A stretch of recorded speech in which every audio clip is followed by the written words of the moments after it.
हम सब यहाँ पर आज आए हैं, बहुत महिमा है, बहुत महिमा है कुंद आचार्य देव की। कुंद आचार्य देव द्वारा जो ग्रंथ लिखा गया है समय सार, गुरुदेव श्री तो कहते थे समय सार माने आप भरत क्षेत्र नो भगवान। माने एक ही ऐसा ग्रंथ था जिस पर गुरुदेव श्री ने 19 बार प्रवचन किए। हमें समय सार नाम सुनते ही डर लग जाता है, हमें लगता है हम कैसे समझेंगे, कितना कठिन ग्रंथ है, कितना कठिन ग्रंथ है।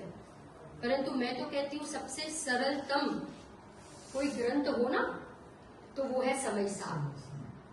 अभी चिन्मय जी भाई साहब ने बताया ना कि गुरुदेव को जब समय सार हाथ में मिला तो उनका हृदय पुकार उठा और क्या कहा गुरुदेव जी, ओ आ तो अशरीरी थवानु शास्त्र। जब श्रीमद जी को ये ग्रंथ मिला ना तो उन्होंने मुट्ठी भर रत्न लुटा दिए।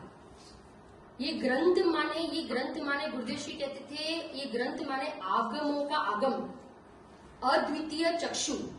अगर हमने समय सार नहीं पढ़ा तो हमने कुछ नहीं पढ़ा, और अगर हमने समय सार पढ़ लिया तो हमने सारा आगम पढ़ लिया। समय सार की पहली गाथा, यहाँ बहुत सारे यंगस्टर्स बैठे हैं ना, तो थोड़ा समय सार का भी परिचय हमें सब पता होना चाहिए। समय सार में टोटल 9 अधिकार है।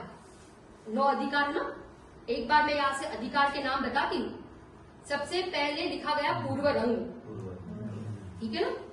पहला अधिकार है जीव अजीव अधिकार, आप लोग नाम याद कर लेना, है ना। दूसरा है कर्ता कर्म अधिकार, और तीसरा अधिकार है पुण्य पाप अधिकार। पहले 3 अधिकार जोड़े के रूप में लिखे गए, ठीक है। पुण्य पाप के बाद है आश्रव अधिकार। आश्रव के अभाव का नाम है संवर्ग, तो आश्रव के बाद लिखा गया संवर्ग, ठीक है ना। संवर्ग के बाद लिखा गया बंध अधिकार, ठीक है। बंध सुनना बराबर, बंध के एक देश अभाव का नाम है निर्जरा, इसलिए बंध के बाद लिखा गया निर्जरा। और बंध के सर्वथा अभाव का नाम है मोक्ष, इसलिए निर्जरा के बाद लिखा गया मोक्ष।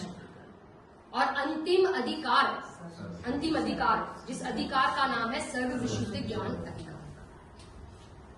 कुंद आचार्य देव पौनूर धाम से विदेश क्षेत्र गए थे। कितने दिन रहे वहां विदेश क्षेत्र में? 8 दिन। देखिए हम भी, हमारे घर से कोई बाहर जाता है ना तो फिर जब लौट के आता है ना तो सबसे पहला प्रश्न हम क्या करते हैं? बोलो, सबसे पहला प्रश्न क्या करते हैं? आप हमारे लिए क्या लाए, है ना। तो ऐसी जब कुंद आचार्य देव 8 दिन वहां रहकर वापस आए ना मम्मी जी, तो हम सब ने सबसे पहला प्रश्न क्या पूछा? आप हमारे लिए क्या लाए? तो कुंद आचार्य देव ने कहा मैं आपके लिए 9 कर्म, द्रव्य कर्म, भाव कर्म से रहित ऐसा समय का सार शुद्धात्मा लाया। समय सार माने पता है समय सार माने क्या? समय सार माने नाव। और ये नाव को चलाने वाले हमें कौन मिल गए? बोलिए रुचि में, कौन मिल गए? हमें नाविक मिल गए। जैसे नाव नाविक के बिना नहीं चल सकता, ऐसे गुरुदेव नहीं होते तो हमें समय सार समझ में नहीं आता। कौन हमें कहता कि कुंद आचार्य देव क्या कहना चाहते हैं, अमृतचंद्र आचार्य देव क्या कहना चाहते हैं?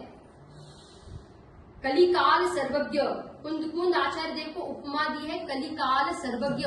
कुंद आचार्य देव ने सर्वज्ञ जैसा काम किया है और गुरुदेव ने तीर्थंकर जैसा काम किया है।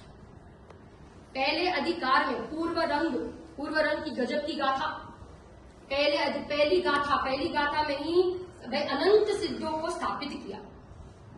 दूसरी गाथा में समय बताया। समय माने क्या? समय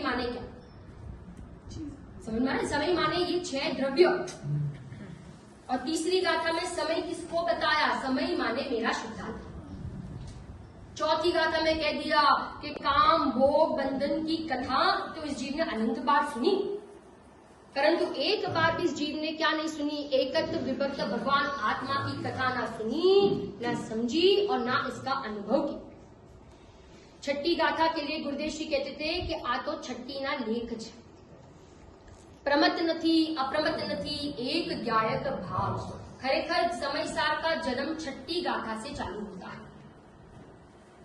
8वीं 9वीं 10वीं गाथा, फिर जाते आगे 11वीं गाथा में बता दिया कि एक निश्चय नहीं भूतार्थ है और एक व्यवहार नहीं कैसा है, व्यवहार नहीं कैसा है भूतार्थ। आगे जाए तो 15वीं गाथा मैंने पूरे ग्रंथ में मेरे ही गीत गाए, भगवान आत्मा भगवान आत्मा। 14वीं गाथा में 5 बोल, गजब के 5 बोल बता दिए। कौन से 5 बोल? अबद्ध, स्पष्ट, अनन्य, नियत, अविशेष और असत। लौकिक में तो हमें कहेंगे भाई ये मूर्ख है, ये गधा है, ये ऐसा है। 17-18वीं गाथा में कुंज आचार्य देव ने हमें क्या कहा? हमें कहा हम क्या है? हम जीव राजा। कौन है हम आंटी? जीव राजा। 31, 32, 33 गाथा में इंद्रियों से जीतने का उपाय बता दिया। और 38 गाथा जो भी अष्टानिका में आई थी ना, बेंगलोर मंदिर, वहां 38 गाथा ली थी। पूर्व रंग की अंतिम गाथा कौन सी है? ऐसा 38 गाथा। मैं एक हूँ, शुद्ध हूँ, कैसा हूँ? ज्ञान दर्शन स्वरूपी हूँ, अरूपी हूँ और सर्व कर द्रव्यों से कैसा हूँ? गजब के 50 से 55 गाथा में बता दिया कि भाई 29 बोल बता ना, 29 बोल। मैं वर्ण वाला नहीं, राग वाला नहीं, मोह वाला नहीं, द्वेष वाला नहीं, मार्गणा स्थान गुण स्थान से भी मैं कैसा हूँ? देखिए जीव अजीव अधिकार है ना, जीव अजीव अधिकार। जीव अजीव अधिकार में भाई 2 बुद्धि का निषेध किया। एक तो एकत्व बुद्धि और एक ममत्व बुद्धि। और कर्ता कर्म अधिकार में 2 बुद्धि का निषेध किया, कर्तृत्व बुद्धि और भोक्तृत्व बुद्धि। सबसे बड़ा कोई अधिकार होना समय सार में, सबसे बड़ा तो वो है कर्ता कर्म अधिकार। क्यों पता है? क्योंकि कर्ता कर्म की भ्रांति के कारण से ही तो हम संसार में रखड़ रहे हैं अनाधिकार। इसलिए इतना बड़ा अधिकार लिख दिया, इतना बड़ा अधिकार।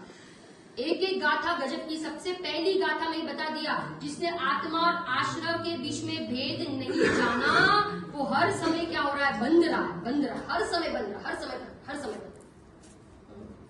करता सो करे, करता सो जाने नहीं और जाने सो ज्ञानी ज्ञान के करता है। समझ में आ रहा है ना? शुभानी जी ने कहा करे सो मरे, करे सो मरे, करना सो मरना, करना सो।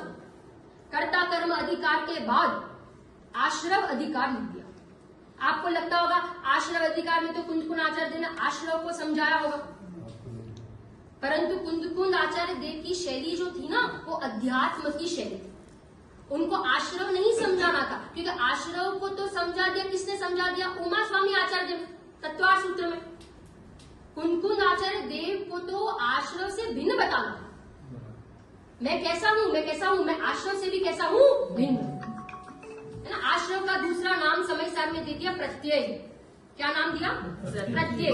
5 प्रकार के प्रत्यय होते हैं, 5 प्रकार के आश्रव: मिथ्यात्व, अविरति, प्रमाद, कषाय और योग।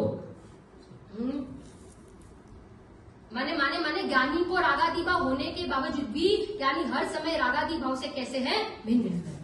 इसके बाद आश्रव के बाद गजब का अधिकार लिख दिया, संवर अधिकार, जिसकी शुरुआत की गाथा 181, 182, 183 गाथा में बता दिया कि उपयोग में है और क्रोधादि उपयोग में क्रोधादि नहीं और क्रोधादि में एक कलश। संवर अधिकार में तो क्या क्या दृष्टांत, गजब के दृष्टांत दे दिए कि भाई सुवर्ण सोना कादव में गिरे ना तो भी उसे कभी काट नहीं लगता। ऐसे ज्ञानी के जीवन में कैसे भी उदय आ जाए, चाहे पाप के उदय आवे कि चाहे पुण्य के उदय आवे, तो भी ज्ञानी पुण्य पाप से कैसा रहता है? अप्रभावित रहता है, पुण्यवान हला है ना। कितने दृष्टांत, शंख का दृष्टांत दे दिया कि भाई शंख कादव में होने के बावजूद भी कभी काला नहीं होता। ऐसा भगवान आत्मा कभी 9 कर्म, द्रव्य कर्म, भाव कर्म वाला नहीं। संवर में एक गजब का कलश लिख दिया, वेद विज्ञान का सिद्धा ये किल केचन अस्येव भावतो विद्या ये किल। जितने भी जीव बनते हैं वो वेद विज्ञान के अभाव में, और जितने भी जीव टूटते हैं वो वेद विज्ञान के सद्भाव। आगे बढ़ते हैं, संवर के बाद लिख दिया निर्जरा।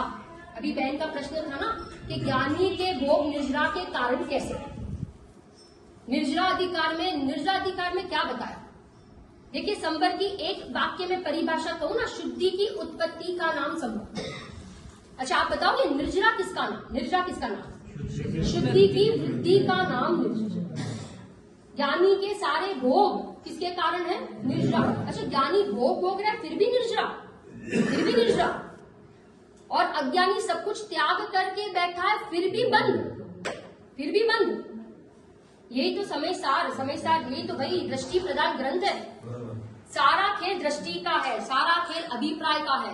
हम कितना भी त्याग कर दे, हम कितना भी छोड़ दे, हम कितने भी व्रत उपवास कर ले, निर्जरा अधिकार में गाथा लिख दी, व्रत नियम ने तपशील ने, माने कितने भी व्रत कर ले, उपवास कर ले, परंतु वो कभी मुक्ति को प्राप्त।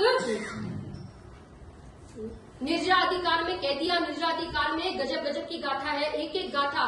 ज्ञानी को अशन का परिग्रह नहीं, ज्ञानी को वही पेय का परिग्रह नहीं, ज्ञानी को पुण्य का परिग्रह नहीं, और ज्ञानी